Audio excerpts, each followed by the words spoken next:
Assalamualaikum warahmatullahi wabarakatuh. Salam sejahtera kepada seluruh rakyat Malaysia. Negara kita Malaysia mengamalkan sistem pemerintahan demokrasi dan proses untuk memilih siapa yang mentadbir negeri dan negara melalui pilihan raya. Ianya dijalankan sejak tahun 1955.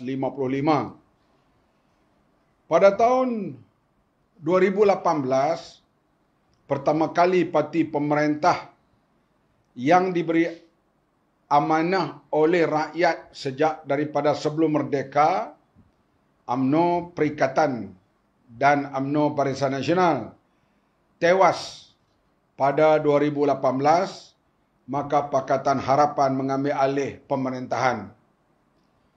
Pada bulan Mac tahun 2020, melalui Sheraton Move, di mana beberapa wakil rakyat beralih arah, tidak lagi menyokong Tun Mahathir sebagai Perdana Menteri, maka dikatakan Tun Mahathir hilang majoriti.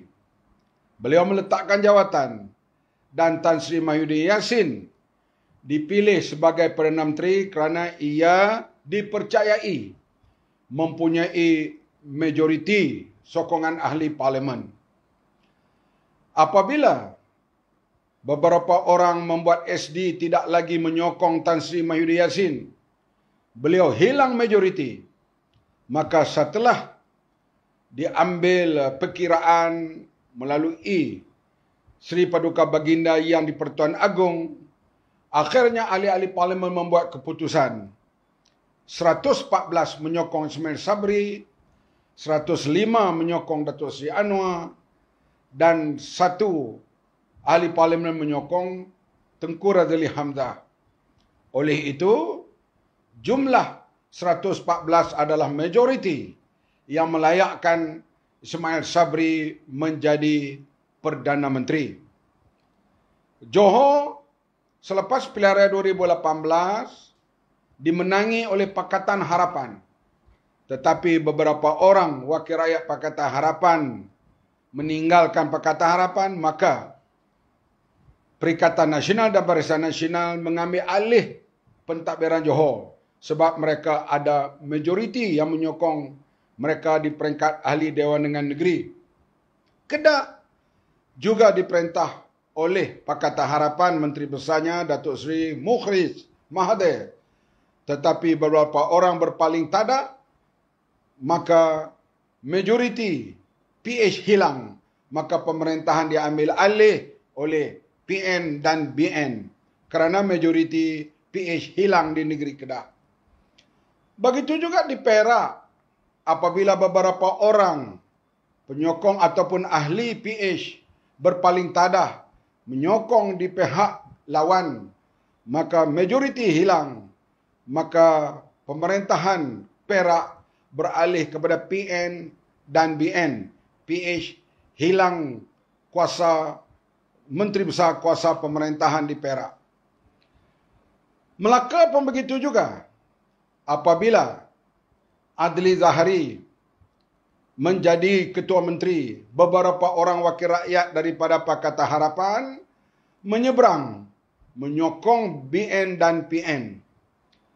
Adli Zahari ketika itu pergi jumpa Gubernur untuk memohon supaya Dewan Negeri dibubarkan, tetapi tidak dipersetujui kerana Adli Zahari sudah hilang sokongan majoriti, maka dia bukan lagi menjadi Ketua Menteri Melaka.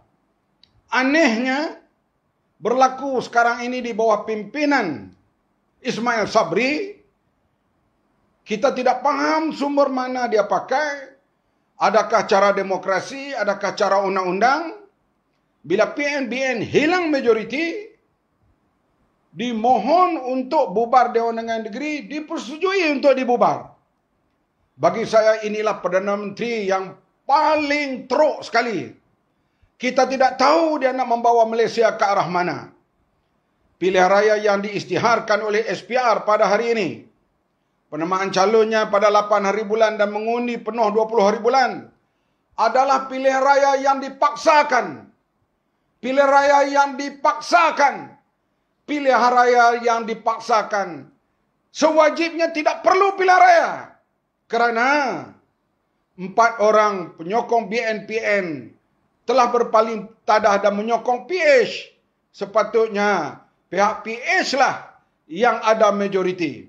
Tetapi pemerintahan Ismail Sabri begitu lemah dan beliau tunjukkan kelemahan ini ketika persepahaman antara pembangkang dengan Perdana Menteri sedang berjalan. Saya tidak tahu Malaysia nak pergi ke arah mana. Pilihan raya dipaksakan kepada rakyat. Bagi saya bukan soal musim COVID atau tak COVID. Pilihan raya boleh diadakan. Diadakan di Amerika, diadakan di Kanada, diadakan di Jerman, diadakan di England, diadakan di Syria, diadakan di Iran, diadakan beberapa buah negara yang lain. Dalam masa COVID ini. Bukan soal itu. Soalnya Ismail Sabri ini kita tidak tahu dia ikut formula mana. Inilah Perdana Menteri yang paling bankrupt dan paling teruk dalam sejarah wujudnya Perdana Menteri di Malaysia. Kamu paksakan pilihan raya di Melaka yang sepatutnya tidak perlu ada pilihan raya di Melaka. Rakyat, fikirlah bagaimana kita memiliki kerajaan yang tidak stabil, cumpang-camping ke sana kemari sekarang ini. Tidak tentu arah mana mereka nak bawa Malaysia sekarang ini.